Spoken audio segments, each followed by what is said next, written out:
Folder structure के बारे में अगर हम बात करें तो देखिए, या तो आपको यहाँ से CMD करके CD करके जाना पड़ेगा।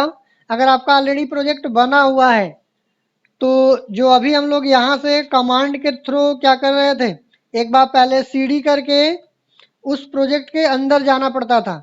तो हमें यहाँ से CD न करना पड़े, अगर हम ऐसा कुछ चाहते हैं तो आप डायरेक्ट उस प्रोजेक्ट वाले फोल्डर को ओपन कर लीजिए और यहाँ से डायरेक्ट क्या करिए, CMD कर लीजिए। तो आपको जो टैब दबाने की प्रोसेस कर रहे थे ना, जैसे यहाँ से हम लोग CD डॉट करेंगे तो डॉट डॉट ये हमारा पिछले वाले फोल्डर के अंदर आ जाएगा। अब यहाँ से अगर फिर से हमें जाना होता था तो CD टैब प्रेस करते थे तो देन हम अंदर प्रोजेक्ट के अंदर आते थे। तो आप अगर डायरेक्ट उस प्रोजेक्ट के अंदर ऑलरेडी बना हुआ है तो आप फोल्डर में चले जाइए, तो वहाँ से भी डायरेक्ट कर सकते हो आप। और इसके बाद यहाँ पे आपको VS कोड में काम करना है तो आपको डॉट करके VS कोड भी यहाँ से आप ओपन कर सकते हैं, जहाँ से हम लोग ये देखेंगे कि फोल्डर स्ट्रक्चर कैसे इसका है और फाइल स्ट्रक्चर कैसा है, किस तरीके से ये काम करेगा, उसी चीज को हम यहाँ पे समझेंगे कि कैसे हमारा ये वर्क कर रहा है। जो रन किया हुआ है, जो हमारे पास डायग्राम बन के आ रहा है, इमेज लग के आ रही है, वो कहाँ से आ रही है, कैसे आ रही है। तो इसमें हमारे पास जो फोल्डर स्ट्रक्चर अगर आप देखेंगे तो इसमें हमारे पास एक नोड मॉड्यूल दिया गया है। ये हमारा NPM नोड पैकेज मैनेजर है। इसी के अंदर बहुत सारी चीजें हमें इससे रिलेटेड यहाँ पे रख रखा है। इस चीज को हम लोग बाद में समझेंगे ये क्या चीज है, बट फिलहाल जो हमारे काम की चीज है वो पैकेज डॉट जेसॉन है और यहाँ पे SRC मिलेगा और पब्लिक फोल्डर मिलेगा। पब्लिक फोल्डर्स में हमारे पास index.html है, जहाँ पे हमने क्या किया है, ये सिंगल पेज एप्लीकेशंस के बारे में जो बात कर रहे हैं वो सारा का सारा इसी में दिया गया है। यहाँ पे अगर आप देखेंगे तो इसमें एक डिवीजन दिया गया है, इस डिवीजन की ID रूट दिया गया है और बाकी इसमें अगर आप देखोगे तो कुछ ऐसा कोड नहीं लिखा गया है कि जो आपकी इमेजेस वगैरह आ रही हैं वो सारा कुछ, इसमें कुछ भी नहीं है। आप इसमें से अगर आप थोड़ा सा देखिए मिटा करके तो ये सारी चीजें आपको कुछ भी ऐसा नहीं मिलेगा कि इमेज कहीं पे लगाई गई है, कुछ ऐसा किया गया है। आप इसमें देख रहे हैं, इसमें कुछ भी ऐसा नहीं किया गया है, केवल और केवल इसमें एक लाइन का कोड लिखा गया डिवीजन और इसमें ID दिया गया है। और फिर वो इमेजेस हमारे पास यहाँ पे कैसे आ रही है, यहाँ पे जो इसमें देखिए, इसको जब आप रन करा रहे हो, अंदर जो पेज हमारा रन हो रहा है यही वाला रन हो रहा है एग्जैक्टली। बट इसमें डाटा कहाँ से आ रहा है वो हमारा SRC के अंदर आपको मिलेगा। यहाँ पे कुछ इस तरीके से देखिए, इसमें एक आपको app.css मिलेगा। अगर आपको CSS से रिलेटेड आपको कोड करना है तो जो डिजाइनिंग आप वहां पे देख रहे हैं ना, वो डिजाइन अगर आपको CSS से रिलेटेड काम करना है तो आपको इसमें करना है। और इसी में आपको एक app.js मिलेगा। इसमें अगर आप देखेंगे तो यहाँ पे भी देखिए आपको इमेज लगाया गया है। इमेज कैसे लगाया गया है, आपको यहाँ पे इंपोर्ट करना पड़ेगा। इंपोर्ट आपको कहाँ से किया गया है, logo.svg। लोगो हमारे पास एक इमेज फाइल दिया गया है, यहाँ पे लोगो SVG SRC के अंदर है, इसलिए पाथ पूरा नहीं दिया गया है, डायरेक्ट इसको इंपोर्ट किया गया। इसका नाम क्या दिया गया है, लोगो। और इसी लोगो को यहाँ पे IMG SRC में यूज किया गया है। यहाँ पे IMG SRC और ये काली ब्रेसेस के अंदर यूज किया गया है। यही इमेज आपको वहां पे रिफ्लेक्ट हो रही है जो यहाँ पे आप देख रहे थे।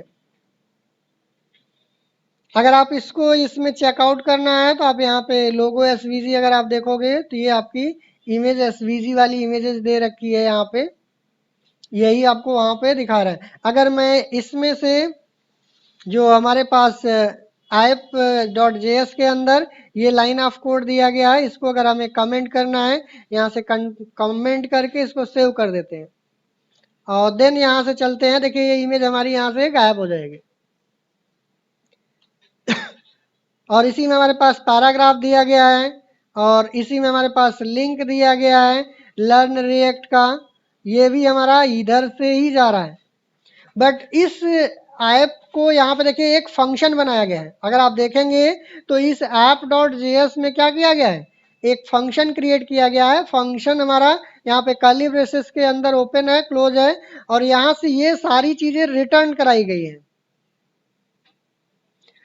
जब हम किसी जावा स्क्रिप्ट के अंदर HTML का कोड यहाँ पे लिखते हैं, इसी को हम JSX बोलते हैं। जब कभी हम जावा स्क्रिप्ट के अंदर इस HTML के कोड को हम यहाँ पे लिखते हैं तो इसको हम JSX बोलेंगे। यहाँ पे फिलहाल आपको सिंपल HTML का कोड ही लिखना है। सिर्फ JSX में आपको ध्यान देना होता है कि क्लास की जगह पे क्लास नेम लिखना होता है, क्योंकि रिएक्ट में ऑलरेडी हमें पता है कि जावा स्क्रिप्ट में क्लास नाम का एक कीवर्ड होता है जो क्लास बनाने के लिए यूज किया जाता है। तो जैसे हम ऊप्स का कॉन्सेप्ट अगर हम जावा स्क्रिप्ट में पढ़ेंगे तो वहां पे हमारे पास क्लास का नेम होता है। तो इसीलिए यहाँ पे जो CSS में हम लोग क्लास लिखते थे उसकी जगह पे, क्लास की जगह पे हमें क्या करना है, क्लास नेम लिखना है। दैट मीन्स JSX में हमें क्लास की जगह पे क्या लिखना है, क्लास नेम। जैसे हम HTML में जब CSS लिखते थे तो वहां पे जब कोई क्लास बनाते थे डॉट लगा करके, तो उस CSS को यूज करने के लिए class is equal to class का नेम लिखते थे। तो यहाँ पे हमें क्लास की जगह पे क्या लिखना है, क्लास नेम। और ये जो हमने ऐप नाम का जो यहाँ पे क्लास बनाई है, अगर आप देखेंगे तो ये कहीं ना कहीं आपको इसके अंदर यहाँ पे देखिए ऐप नाम का ये क्लास बनाया गया है। और ऐप लोगो नाम का भी क्लास बनाया गया है, ऐप हेडर नाम का भी क्लास बनाया गया है, ऐप लिंक नाम का भी क्लास बनाया गया है। तो ये सारी क्लासेस, जैसे ऐप लिंक नाम का क्लास है, ऐप हेडर नाम का क्लास है, इसी में आपका ऐप लोगो नाम का क्लास है। तो यहाँ पे क्लास की जगह पे क्या लिखना है, क्लास नेम। अगर हम JSX की बात करेंगे तो HTML का नॉर्मल कोड लिखा जाएगा सिर्फ और सिर्फ जावास्क्रिप्ट के अंदर। बस कितना, एक लाइन ऑफ कोड चेंज करना है, क्लास की जगह पे क्लास नेम।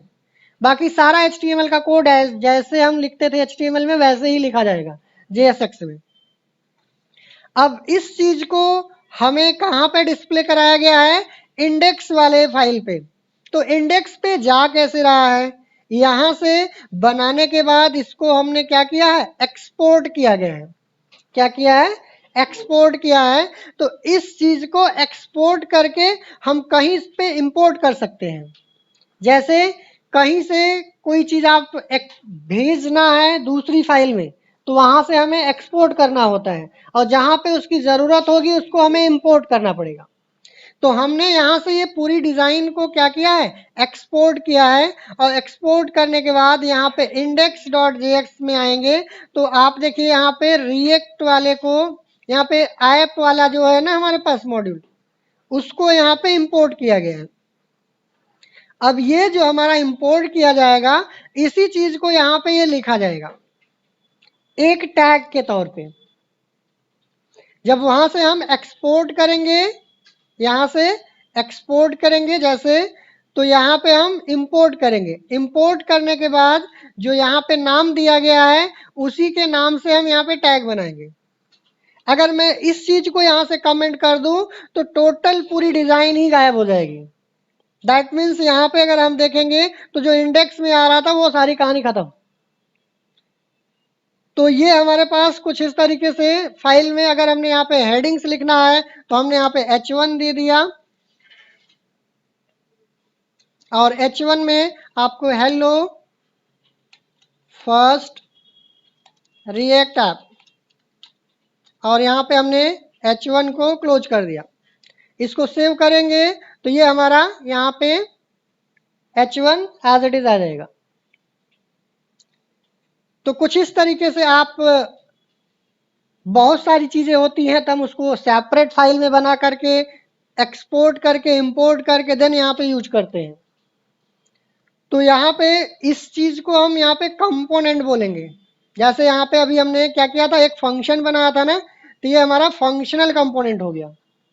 इसी को क्या बोलेंगे, कंपोनेंट। मतलब एक कंपोनेंट हो गया, और वो कंपोनेंट अगर मैं यहाँ पे 2 बार इस्तेमाल करूंगा तो 2 बार आएगा। जैसे इसको मैं कमेंट कर दिया, सॉरी अनकमेंट किया, और इसी को दोबारा मैंने लिखा Ctrl+C, और इसी के जस्ट नीचे मैंने दोबारा लिख दिया। तो अब इसका मीनिंग क्या हो गया कि ये 2 बार आएगा। जैसे H1 2 बार लगाते थे तो 2 हेडिंग आ जाती थी, वैसे ऐप 2 बार हमने लगा दिया तो जो डिजाइन हमने इसमें बनाई थी वो सेम डिजाइन क्या करेगा, 2 बार आएगा। यहाँ पे फर्स्ट आया, फिर ये हेडिंग आई, फिर ये सेकंड वाला आएगा। तो कुछ इस तरीके से आपके पास यहाँ पे क्या करेगा, ये कोई भी जावास्क्रिप्ट का कोड जो भी हम लिखेंगे HTML के फॉर्म में, यहाँ पे वो JSX कहलाएगा और इसको हम एक्सपोर्ट करके इंपोर्ट करेंगे।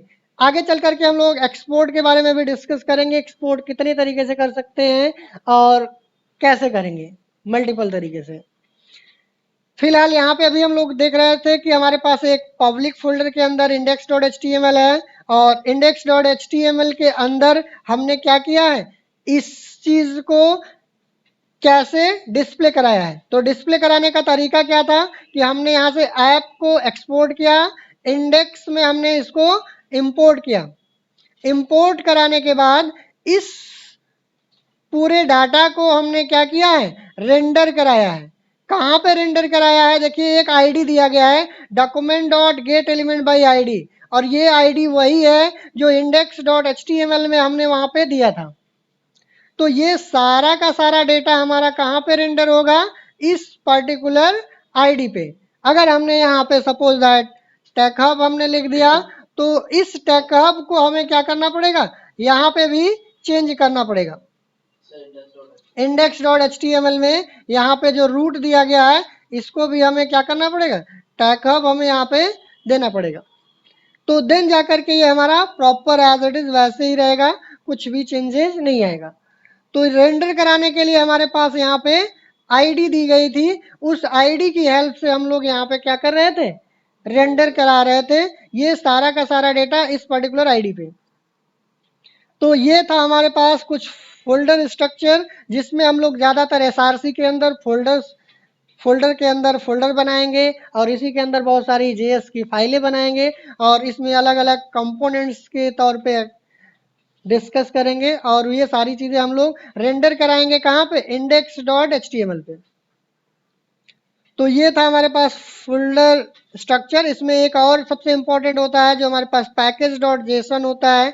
इसमें जितनी भी चीज़ें इससे रिलेटेड जिसको डिपेंडेंसीज यहाँ पे बोली जाती हैं, जो जो चीज़ें हमें यहाँ पे डिपेंडेंसी यहाँ पे यूज की जाएगी वो यहाँ पे हमें मेंशन करना होता है। ये ऑटोमेटिक इंस्टॉलेशन के टाइम पे ये कर लेगा। कोई देखेंगे इसका यूज कहाँ पे होगा, डिपेंडेंसीज क्या होती हैं। यहाँ पे देखिए ये डिपेंडेंसीज दी गई हैं और ये डिपेंडेंसीज कैसे हमारे लिए इम्पोर्टेंट है ये भी हम लोग आगे चल करके समझेंगे package.json में। तो ये हमारे पास जो इम्पोर्टेंट फोल्डर स्ट्रक्चर्स थे, जो हमारी फाइलें थी कैसे काम कर रही थी और आगे चल करके हमें किन किन चीज़ों पे सबसे ज़्यादा फोकस करना रहेगा वो चीज़ हम इसमें देखने की कोशिश कर रहे थे। जैसे हमारे पास SRC फोल्डर है, package.json है और पब्लिक के अंदर हमारे पास index.html है। These file and folders are important for further projects।